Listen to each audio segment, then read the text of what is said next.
Hi செல்லம், I love you செல்லம் என்கின்ற இந்த வார்த்தை கேட்டதும் உங்களுக்கு பிரகாஷ் ராஜ் உங்களுக்கு ஞாபகம் வந்து விடுவார். அந்த அளவுக்கு தமிழ் ரசிகர்களோடு வில்லனாக, ஹீரோவாக, குணச்சித்திர நடிகராக கலந்து இருப்பவர் பிரகாஷ் ராஜ்.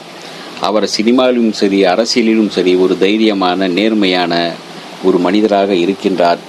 தமிழ் பட உலகில் மிக குறுகிய காலத்தில் தனக்கென்று ஒரு ராஜபாட்டையை போட்டுக்கொண்ட உன்னத நடிகன். 26/3/1965 பெங்களூரில் உள்ள செயின்ட் மார்த்தாஸ் மருத்துவமனையில் சொகுசாக பிறந்தவர் பிரகாஷ் ராஜ். இல்லை, பிரகாஷ் ராய். உலக புகழ்பெற்ற பேரழகி ஐஸ்வர்யா ராய் ஒரு வகையில் இவருக்கு சொந்தக்காரரும் கூட. டூயட் படத்தின் மூலமாக பிரகாஷ் ராயை பிரகாஷ் ராஜ் என்று மாற்றி அமைத்தவர் இயக்குனர் சிகரம் பாலச்சந்தர். பிரகாஷ் ராஜின் தந்தை மஞ்சுநாத் ராய், தாயார் சுவர்ணலதா, ஒரு தம்பி பிரசாத். சினிமாவில் நடிக்கின்றார். ஒரு தங்கை உள்ளார். கல்லூரியில் படித்து கொண்டிருந்த காலத்திலிருந்தே நாடகம் எழுதி மேடை ஏறி தோன்றி நடித்த அனுபவம் கொண்டவர்.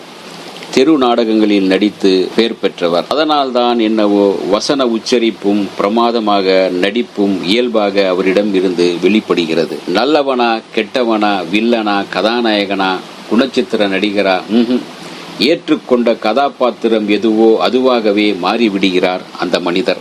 நாடகங்களில் நடித்து கொண்டு கன்னட சினிமாவுக்குள் ஒரு வட்டத்துக்குள் இருந்த அவர் பாலச்சந்தரின் பார்வைப்பட்டது எப்படி?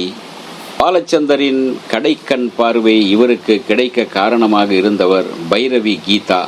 இருவரும் கன்னட படம் ஒன்றில் நடித்து கொண்டிருந்த போது தன்னுடைய டூயட் படத்திற்காக பாலச்சந்தர் ஒரு புதுமுக நடிகரை தேடிக்கொண்டிருக்கிறார் என்கின்ற தகவல் கீதாவுக்கு கிடைக்கிறது. உடனே அவர் பிரகாஷ் ராஜிடம் இந்த தகவலை கூற அவர் சென்னைக்கு பறந்து செல்கின்றார்.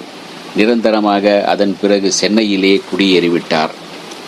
அவரை பார்த்ததும், அவருடைய நடிப்பை பார்த்ததும் கே பாலச்சந்தர் சொன்னார், இத்தனை நாள் நீ எங்கிருந்தாய் என்று.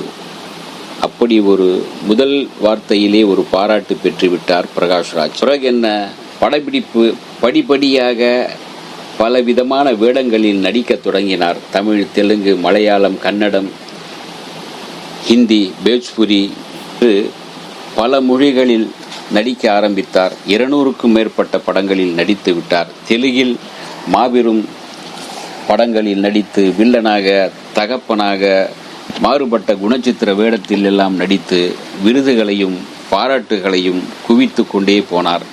பிரகாஷ் ராஜிடம் இருக்கும் ஒரு சிறப்பான விஷயம், எந்த மொழியில் நடிக்கின்றாரோ அந்த மொழியில் இவரே டப்பிங் பேசி நடிப்பார். அப்படியே அந்த மொழியை கற்றுக்கொண்டு அப்படியே அந்த மொழிக்காரனே பேசுவது போல அவ்வளவு அழகாக நேர்த்தியாக பேசக்கூடியவர் பிரகாஷ் ராஜ். மொழிகளை கடந்தது சினிமா.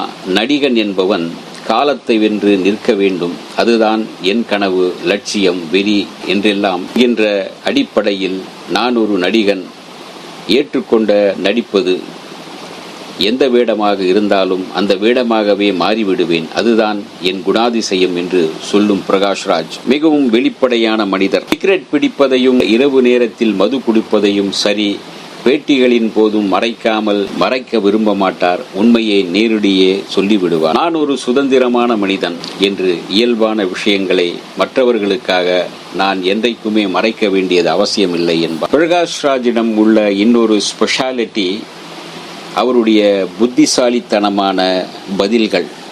எந்த பத்திரிகையாளர் ஆனாலும் யாரிடம் பேசினாலும் மிக தெளிவாக, அழகாக, நிறுத்தி நிதானமாக பதில் சொல்லக்கூடியவர்.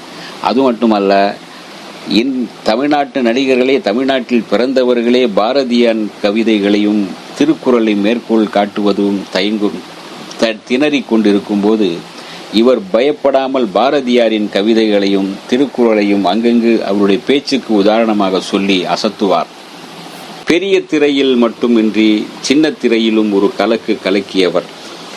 இவருடைய நடிப்புக்காக பல விருதுகள், பாராட்டுக்கள் கிடைத்து கொண்டே கிடைக்கின்றன. இயக்குனர் சிகரம் கே பாலச்சந்தர் கைப்பட பாராட்டி எழுதிய கடிதத்தை வீட்டின் வரவேற்பறையில் வைத்துள்ளார் பிரகாஷ் ராஜ். குருநாதரின் இதயபூர்வமான பாராட்டு 1 கோடி விருதுகளுக்கு சமம் என்பார். கல்கி படத்தில் சிறப்பாக வில்லத்தனத்தை வெளிப்படுத்தி நடித்ததற்காக தமிழக அரசு விருதையும், மற்றும் தினகரன் நாளிதழின் சிறந்த விருதையும் பிரகாஷ்ராஜ் பெற்றார்.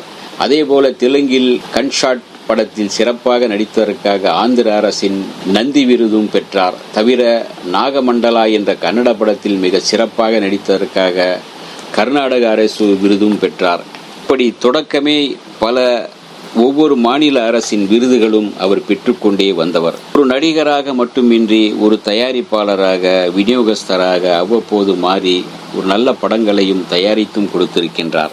இயக்குனர் சிகரம் பாலச்சந்திரன் மூலமாக அறிமுகமாகி மணிரத்னம் மூலம் பட்டை தீட்டப்பட்டு அகத்தியன் மூலமாக தனித்தன்மை வாய்ந்த நடிகராக வார்க்கப்பட்ட பிரகாஷ்ராஜுக்கு நடிப்பு என்பதே உயிர் மூச்சு. எப்போதும் சினிமா பற்றிய பேச்சு. பிரகாஷ்ராஜின் நடிப்புக்கு பல மொழிகளில் ரசிகர்கள் குவிந்து கிடக்கின்றார்கள். அதனால்தான் அவருடைய ஒவ்வொரு படமும் ஒவ்வொரு விதமான பட்டை தீட்டலோடு வெளிவருகின்றது. செய்த மாதிரியே ஒரே மாதிரியாக நடிக்கின்ற பழக்கம் அவருக்கு இல்லை. அதுபோன்ற கதாபாத்திரங்கள் தேவையில்லை என்று சொல்லிவிடுவார். மாறுபட்ட வித்தியாசமான கதாபாத்திரங்களில் தோன்றி கலக்கி கொண்டிருப்பவர். அரசியலிலும் ஒரு கை பார்த்து வந்துவிட்டார். அதாவது அவர் அரசியலுக்குள் வரவில்லை, தன்னுடைய எண்ணத்தை, தன்னுடைய சுதந்திரமான கருத்துக்களை அரசியலிலும் பதிவு செய்ய அவர் தயங்கியதில்லை. பிரகாஷ்ராஜ் ஒரு சுதந்திரமான நடிகர், பாராட்டுக்குரிய திறமையான நடிகர். இந்த வீடியோ உங்களுக்கு பிடிச்சிருந்தா லைக் பண்ணுங்க, ஷேர் பண்ணுங்க, கமெண்ட் பண்ணுங்க, சப்ஸ்கிரைப் பண்ணுங்க, மறக்காம பெல் ஐகானை கிளிக் பண்ணுங்க.